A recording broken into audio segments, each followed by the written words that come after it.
Welcome, foolish mortals, to another episode of the Hitchhiking Host Show. I am your host, your ghost host,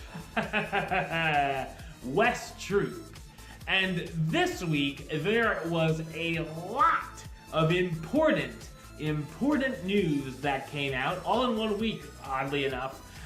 So we've got a lot to talk about this week. So let's just dive right into the trending topics.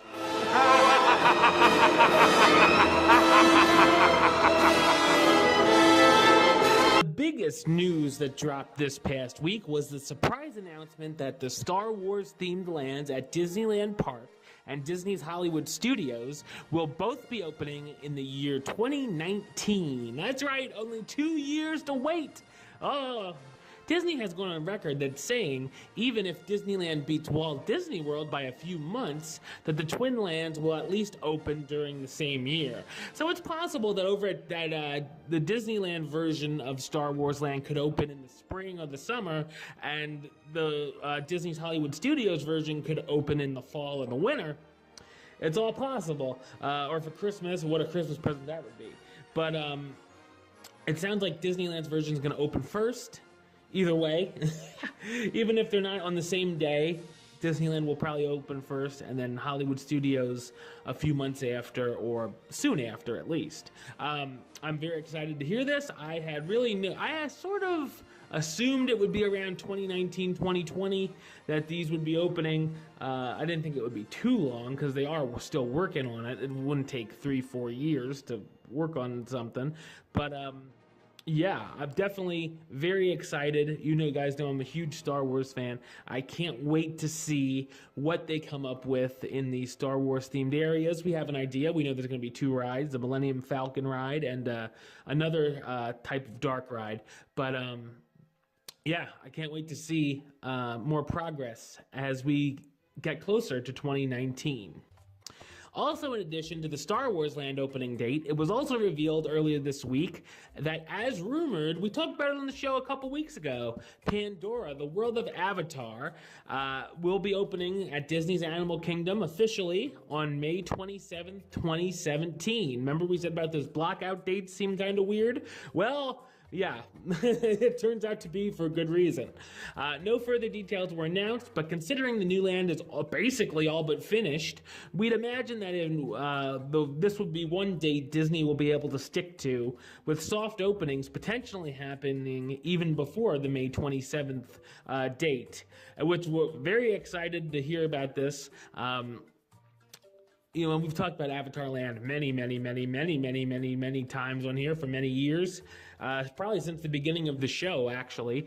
And yeah, I mean, as the time gets closer to this opening, I'm getting more excited to see what the land will look like. There's been some pictures released of overshot of what it looks like with the floating mountains.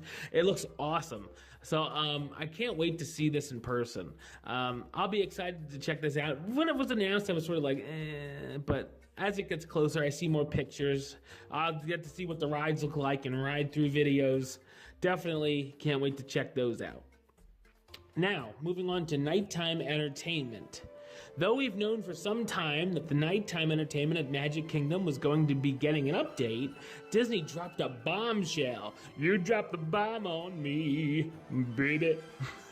Earlier this week, when it was announced that Wishes, the long-running nighttime fireworks spectacular that's been a signature part of the evening entertainment for Magic Kingdom for over a decade, would be going away forever later this year on May 11th, 2017. But fans won't have to wait too long for the replacement show, because Disney announced that the show Happily Ever After will be making its debut at the Magic Kingdom just 1 day later on May 12th, 2017. The new spectacular will inspire guests to seek out and find their own happily ever after by showcasing some of the greatest Disney adventures with characters that have taken to achieve their dreams. That made no sense, but all right. The show will feature the latest fireworks and pyrotechnics and original animation, plus a heart-tugging original score. And thanks to the inclusion of the state-of-the-art projection mapping technology, more Disney characters than ever before will be featured in the show, including moments from Moana, Brave, Big Hero 6, Zootopia, The Princess and the Frog, Aladdin, The Hunchback of Notre Dame, it's finally included, and many others. And don't worry, because the firework dessert party at Tomorrowland Terrace will continue to offer up some scrumptious ways to view the nighttime fun as Happily Ever After makes its debut in May. That's right. Another new thing that's coming to the parks, Wishes I enjoy. I enjoyed it for how many times I saw it. But I thought it was time to sort of update it with something new. Can't wait to see these new projections and what this new fireworks show is going to look like, what it's going to bring to the park at night. I'm excited to see it. And many, many updates later. After nearly a year of delays, malfunctions, and dress rehearsals, Disney finally announced earlier this week that the long-awaited Rivers of Light would indeed be premiering in just a few days on February 17th, 2017 at 7:15 p.m. However, lucky guests over the past few days have been getting a sneak peek at the new show, as they have been getting previews during park hours that have included the full version of the show. I've seen some pictures. It looks pretty cool. I have not watched the video yet. I'm saving that for next week's show because I will be giving an overview and a mini review on Rivers of Light and what I thought about it. I sort of pushed it back so it would have its own kind of opening to talk about. We could talk about it a little more because of all these big news stories. I wanted to sort of give it its own show. So we're going to talk about Rivers of Light more next week. So make sure you tune in for that. I'll tell you more a little bit about it, what the show's like, and of course, what I thought of it. Moving on to another park. We're going to park hop over to Disney's Hollywood Studios again, because after the success of the limited-time Doctor Strange character experience earlier this year, it looks like Disney is going to be adding another Marvel character not covered by the Universal deal to their character lineup. According to the Disney audition posting, Star-Lord from Guardians of the Galaxy will be appearing somewhere at Walt Disney World within the next few months at an unknown capacity. My guess is maybe they're going to do that mixtape party again, like they did at the Villains Night a few years ago, where Star-Lord and Gamora showed up.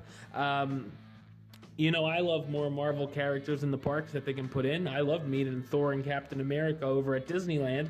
And Spidey's over there now. So the more the better, I say. If they can get away with it, do it. More Guardians of the Galaxy talk in just a few minutes, by the way. Over at Disney's Animal Kingdom, they're making some huge character changes in the coming weeks, as it's been announced that Doc McStuffins, of Disney Junior fame, will appear for meet and greets just outside the veterinarian clinic, there we go, inside Rafiki's Planet Watch, beginning in just a few days. Unfortunately, that means Chip and Dale will be leaving this park to make way for the new character experience. Well, they're at least going to be moving out of that area. Maybe they'll be somewhere in the park, of course.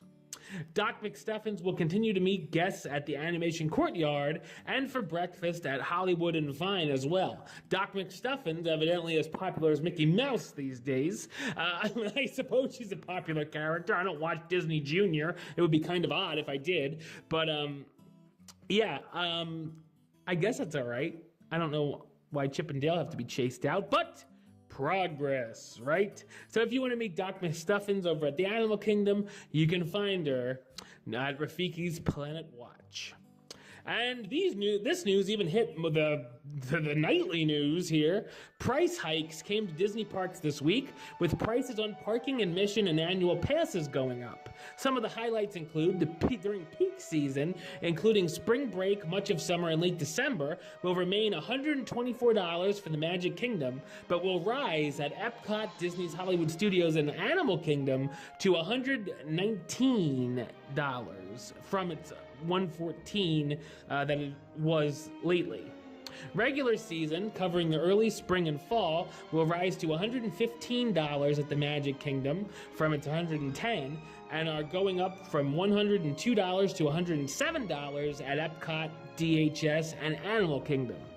Value Days, which is late August and almost all of September, will now cost $99 at Magic Kingdom, and Epcot, Hollywood Studios, and Animal Kingdom will remain at $97 during the period.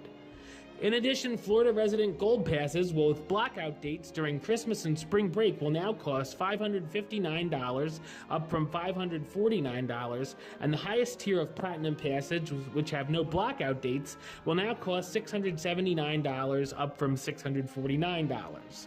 All other annual passes will remain the same price. And I must say, for annual passes, those prices don't sound bad. So just know if you're going to the parks, and you're gonna have, regular day, one admission day passes, there's gonna be a little bit of a price hike, a couple dollars. It's not that bad. If it was $100, then yeah, I'd be having a fit, but a couple bucks. And finally, hopping over to Disney's California Adventure, it hasn't been the most popular decision Disney has ever made, but like it or not, Guardians of the Galaxy Mission Breakout is coming to the Disneyland Resort. A large chunk of the Guardians of the Galaxy Mission Breakout ride, Facade, is now visible on the former Hollywood Tower Hotel and gives us some insight on what the attraction will look like. Breaking news just today, we have another announcement about an opening date, because we learned this morning the ride is set to make its debut on May 27th. So if you happen to be going to Disneyland this summer, just know that Guardians of the Galaxy Mission Breakout will be available to ride as of May 27th, being its first day. We know this ride has come over a lot of, some people like the idea, some people don't like it, but you know what? It's coming. We got to put up with it. I'm excited to see what it looks like, because, yeah, I don't want it to fail, like I've said before on here. So we'll just have to wait and see. All right, well, that's the show. I'll be back with another Hitchhiking Host Show next week, and we'll see what happens then, as well as another Hitchhiking Host Show 101, where we'll talk about the history of a certain Disney Parks attraction. But until then, don't forget to subscribe right here on YouTube, youtube.com/HitchHostShow. You can like the show on Facebook, facebook.com/HitchHostShow. Follow on the Twitter @HitchHostShow. And if you want to listen to the show, or you are listening to the show, you can do so over on Podbean, hitchhostshow.podbean.com. And of course, you can search on iTunes or Stitcher under West Troop or the Hitchhiking Host Show. Until next time, don't forget to hurry back for the next episode. See ya.